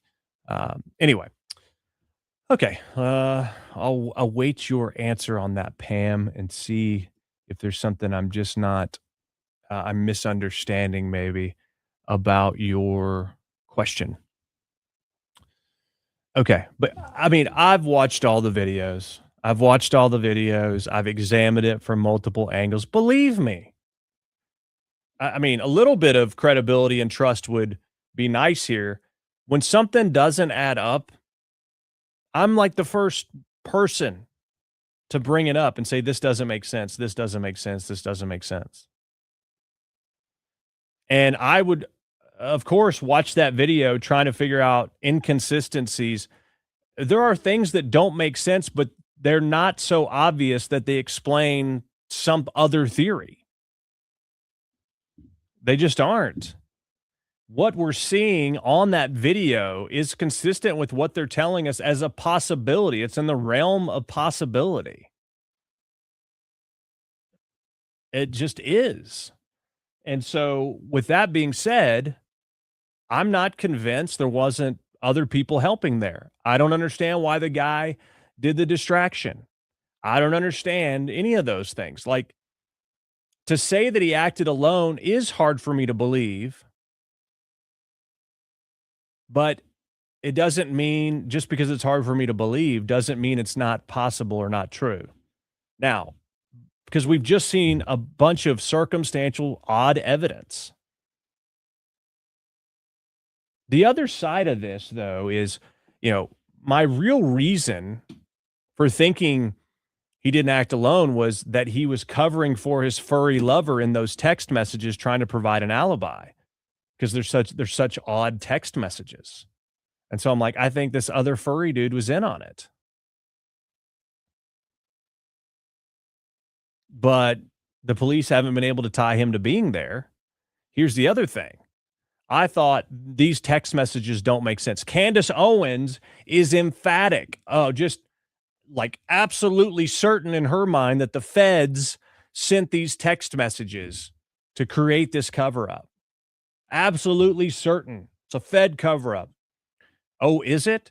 Have you read Tyler Robinson's messages on the various Discord channels, these online channels? Have you read any of his correspondence going back months and months, if not years? Have you read any of it? That's exactly the way that the guy types, in complete sentences, rarely ever abbreviating anything. He types things out like he's a nerd. Again, I'm a supporter of actual correct grammar and punctuation in text messages, believe me, but the way he's communicating it is very nerdy when you read it. Like, okay, you're a dork. But that's the thing. He's consistently a dork in the way that he communicates via text in these Discord channels. It matches. So you might go, it doesn't make sense. Who would type that? That's the feds. Actually, that's the way this guy communicates and has for some time. It matches. Does it make sense to you or me? No. But there's a lot of crap and a lot of things people do that doesn't make any sense to me. But I'm not God and don't say, if you don't do this a certain way, then it's wrong. No, I don't have that power. Just because it's something I wouldn't do or something I don't understand doesn't mean it's not true. And that's the mistake I think Candace Owens is making, even though I think she knows what's true and what isn't, and she's just milking this thing. But that's the danger a lot of people make. If it doesn't make sense to you, then therefore it couldn't have happened. Well, you also have to go into this with a dose of humility and say, is it possible? Like, I don't believe it. It doesn't make sense to me, but is it possible? And that's what a lot of people fail to do. They just say, it doesn't make sense, so it couldn't have happened. To me, it doesn't make sense that two young guys would communicate like this, but they've been doing it for quite some time in the same manner.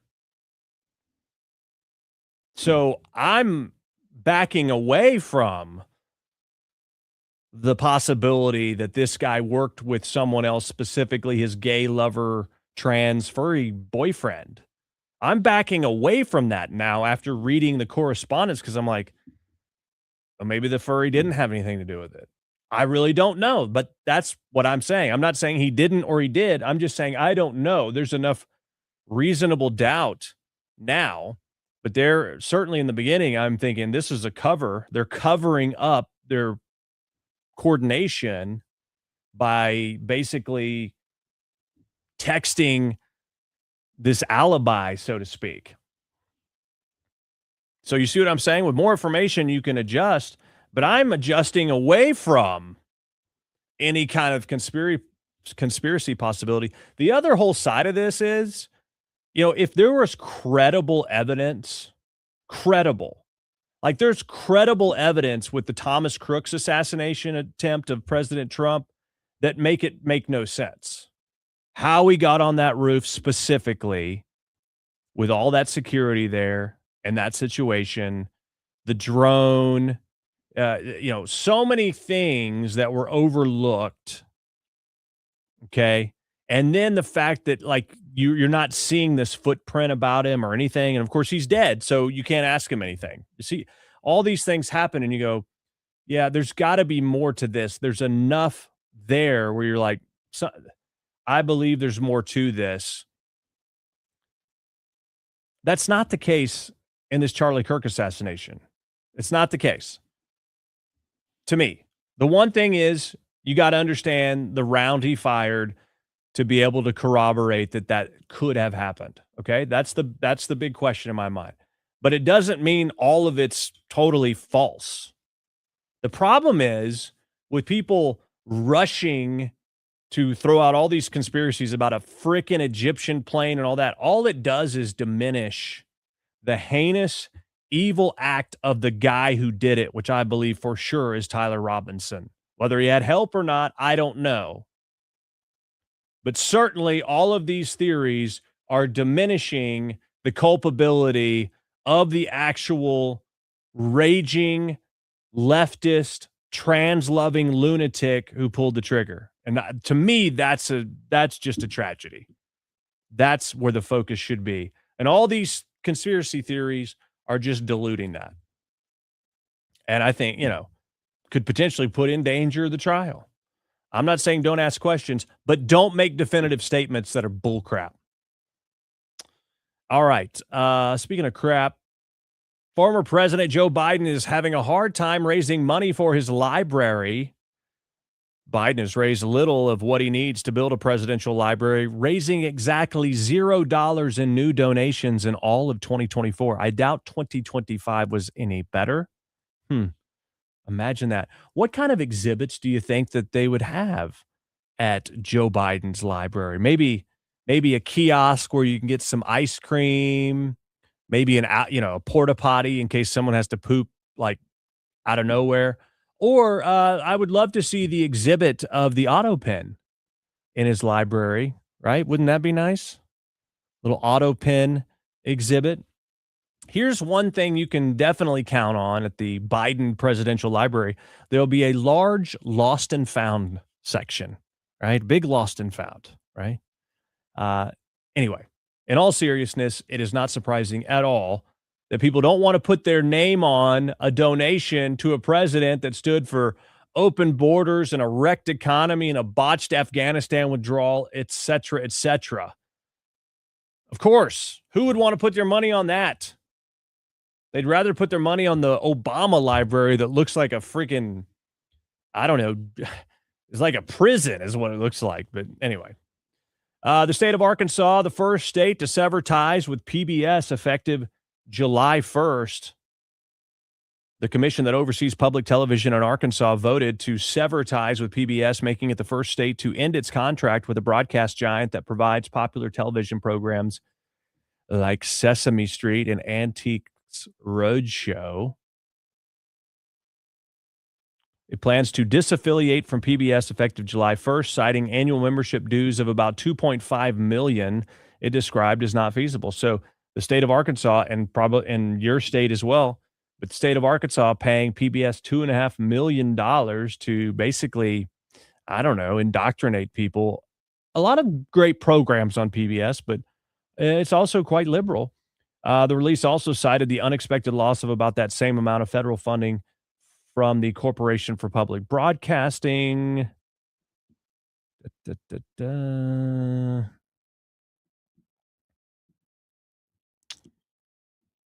Public television in Arkansas is not going away. It's just changing. Blah, blah, blah, blah, blah, blah, blah. So there you go. One of the first states to do so. Good news here. More than 9,500 commercial truckers have been taken off the roads nationwide. We continue to hear of these stories, unfortunately, after it's too late, of these illegal immigrant truckers that were given a commercial driver's license in a state like California or Illinois, killing an entire family because they weren't obeying traffic laws. And many times they don't speak English and can't even read the traffic signs. And so the Trump administration has been cracking down on those drivers and the companies that employ these pilots of a death trap, basically a large piece of equipment, an 18-wheeler, very heavy, very dangerous. It takes skill to drive, and they don't even know how to read traffic signs. The Trump administration is doing what it takes to protect the American people, and any of these places that are giving out these commercial driver's licenses to someone who doesn't even speak English. I mean, to me, you need to be able to speak English to get a driver's license in the United States of America. I think that should be the first thing you have to pass. You can speak English just to get a driver's license. But I would argue, should an illegal immigrant even have a driver's license? The answer is no. So if you are a legal immigrant, you should have to speak English, I think. And you should have to speak English to get a driver's license. You should be able to pass an English test. I think that's just basic common sense. Okay, Marjorie Taylor Greene. I'm fighting for you by quitting. Yeah, another quitter. But at least she's not a quitter when it comes to love, I guess. Announcing she is engaged to Brian Glenn, the reporter for News Nation. Oh, aren't you guys so cute? Hey, congrats. I hope you find happiness, but I'll always see Marjorie Taylor Greene as a quitter. Unless she comes out and says she has a terminal illness, I think it's completely unacceptable to quit on your constituents mid-term. Do you disagree with me? If you do, let me know. I don't think that's ever an appropriate thing to do. Help us out right now. Hit the thumbs up, share the broadcast, and subscribe. Please help us out. Please repost this on X, heart the post and repost. Follow me on X at Ike Wingate. A big win for Maha. Walmart is removing food dyes in some of its foods. The nation's biggest retailer embracing the Maha movement, Walmart, currently working on making its store brand food free of food dyes and 30 other ingredients. From Bentonville, Arkansas, the headquarters for Walmart, Fox Business' Kelly Saberi is looking at that. What'd you find out, Kelly? Hi, Bill. Welcome to Walmart's Culinary Innovation Center. This new building is 23,000 square feet where food scientists, chefs, and people like you and me taste test these foods. Now, this is a massive undertaking as the nation's biggest grocer, and each of these products has its own unique challenges. Take candy, for example. Not only are they taking out the colors of the original product, but they're also working out both the taste and texture, which we know is equally as important. And it's one of their top selling categories. So let's take the sour worms, for example. They have titanium dioxide in them, and now they'll take that out, which removes that pop of neon. New versions use things like spirulina and turmeric for the color. And if you can believe it, I think the new version actually tastes better than the original. So I asked, how will Walmart, such a big company present in 9 out of 10 homes, change the way Americans eat? They tell me their decisions are dictated by the consumer, not the other way around. All right, so consumers want it, and so that's why they're doing it. Now, this is Walmart's store brand, the generic, if you will. They are removing those food dyes to allow people to be more healthy. Actually, let me hold on that. Let me get Bob McPherson. Bob McPherson says, give an example. Give an example of what? Bob McPherson says you can't get a driver's license without learning how to read traffic signs. Bob, they may have been able to somehow pass the test. But Bob, if you're not aware that illegal immigrants that can't read traffic signs are out there driving big rigs, then you have your head buried in the sand. Just go Google police body cam trucker can't identify signs. They're all over the internet. But there are stories, and Bob, I hope you're not asking this. You very well might be, because you might be a liberal that just doesn't get any real information. But I hope you're not asking this. I actually had a conversation with a liberal the other day who didn't know anything about this subject either. So maybe it's just something you guys aren't exposed to. But are you not aware of, in Florida, an illegal immigrant making an illegal turn with an 18-wheeler and killing an entire family? I mean, there's a story that comes out every week. Go Google, just Google illegal immigrant trucker crash deaths. Go Google that, and you will see countless stories. Don't take my word for it. No one is ever supposed to take my word for anything. You can go back it up, and it's not hard. So don't be lazy, Bob. Just because you don't know about it doesn't mean it's not happening. And it shows just how isolated you are from truth if this is news to you and you're telling me to give one example or prove it, or illegal immigrants, can't get driver's licenses if they can't read signs. Oh, really? There's body cam footage of people that have been pulled over that have their commercial driver's license and are illegal immigrants, by the way, but they can't read the signs. California and Illinois have both, for quite some time, been issuing commercial CDL driver's licenses to illegal immigrants. And that's why 9,500 truckers have been taken off the road. My gosh. I'm not mad at you, Bob, for being ignorant, but don't come on this show and tell me to provide proof of something that's so easily accessible just because you're lazy and uninformed. Mostly Penny, imagine that food flavored with other foods and not chemicals tastes better. Wow, can't believe it. Yeah, the actual flavoring they're using is real food. Can you imagine that? It would taste better than something synthetic. Imagine that. Totally unbelievable if you want to know the truth, right? Okay. The real food, it tastes so good. Not as good as McDonald's, which is not real food, but I love it. I love a Big Mac. I do. Okay. Always got to get the Trump impression in every single show. Speaking of Trump and Maha, another big Maha victory. The White House says no more junk food on the SNAP program. No more junk food on the SNAP program. So you can't get those fudge rounds as part of your SNAP benefits anymore. It's got to actually be real food. Imagine that. So you got all these people who are abusing SNAP. There are some people that legitimately need it, but there are a lot of people that go and then sell their benefits. They get $500 a month. They use $250.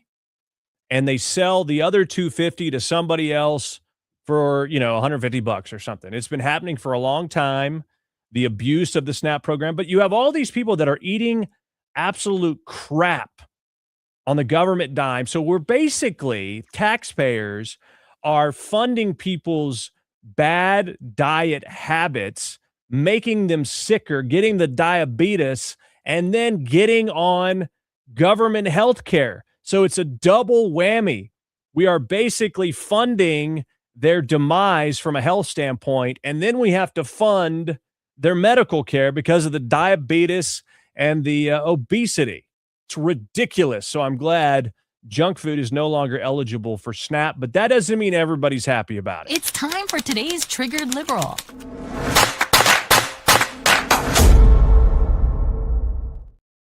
Yep, not everybody's happy that junk food is not available on SNAP.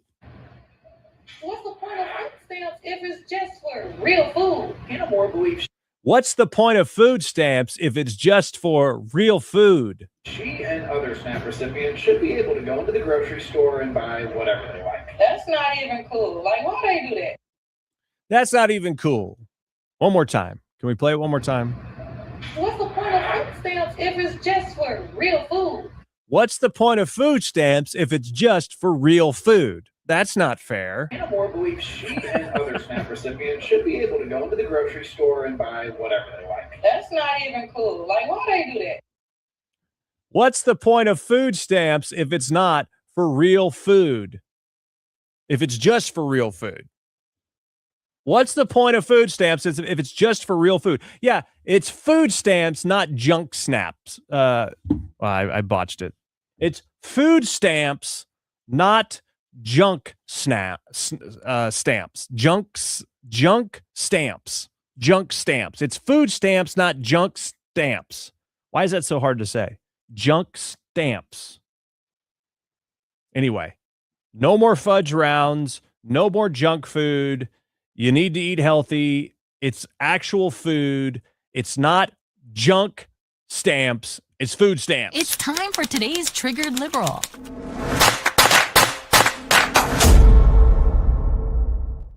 It's like the 5th time's a charm, right? On that junk stamps, right? All right, that's going to do it for today's show. Thank you guys so much for being here. Please like this broadcast and share it. Repost it and repost it over on X by hearting the post and reposting. Follow me at Ike Wingate on X. If you want to support our mission to bring you this content, help us cover our hard costs by going to IkeReport.com, IkeReport.com, and you can give via Cash App or Venmo with $5, $10, $20 to help us just cover our costs. Thanks so much for being here. I'll see you Thursday morning on Newsmax, and we'll be back again before you know it. Thanks for watching. Have a great day. I was going to come up with a new, I don't know. I was going to come up with a new sign off. I think it was something like, never lose faith, my friends, and don't live in fear because fear is not a fruit of the Spirit. Long live Charlie Kirk. Have a great day. Rate, subscribe, and leave a review. It's how we get the word out amidst the chaos. Thanks for listening to The Ike Wingate Show.